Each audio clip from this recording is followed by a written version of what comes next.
There's a new narrative developing. NBC came out with this yesterday. Hundreds of books have been pulled from Texas libraries for review. Not just Texas, but all over. Sometimes over the objections of school librarians, several of whom told NBC that they face mounting pressure to preemptively pull books that might draw complaints. So I was talking about how in our school, there was this situation where Kite Runner had been pulled. Kite Runner, I mean, it's a well-written story, but it gets into the dancing boy culture that you might find among, like, because it centers around a family in Kabul.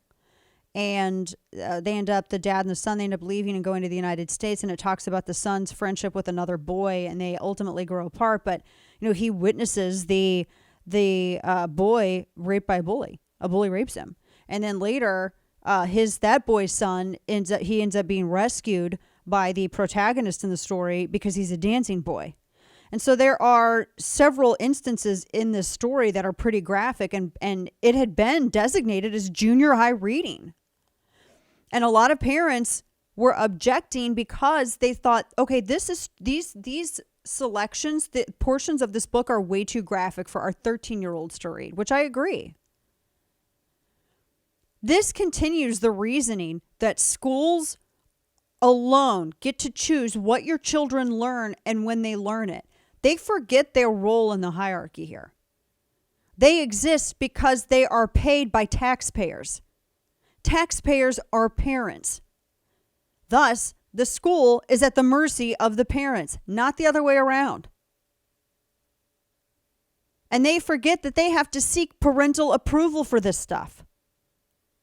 Now, I always tell parents, it's a fine thing to object to stuff that you find objectionable. That's fine. But I'm going to tell you, you better be teaching your kids at an age-appropriate level in your home, because what you do not teach them in your home, I promise you, Mom and Dad, the world will when they leave your doors. And if you don't do it, the world will. That's the other side of some of this. But the new narrative, and we're going to dive into this here after headlines, the new narrative is this. Oh, these conservatives banning all these books. Wait a minute. Weren't you all the same people that wanted Huck Finn banned?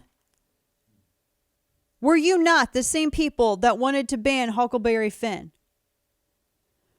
Were you not the same people that wanted to ban, and did successfully so in California, Harper Lee's To Kill a Mockingbird? What about Dr. Seuss? We just had that conversation.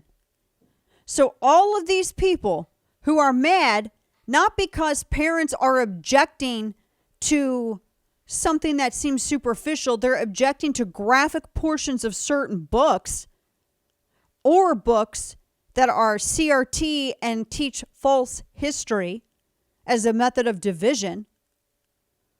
You're telling me that the people who are mad about Dr. Seuss and Huckleberry Finn and To Kill a Mockingbird, what were those people doing?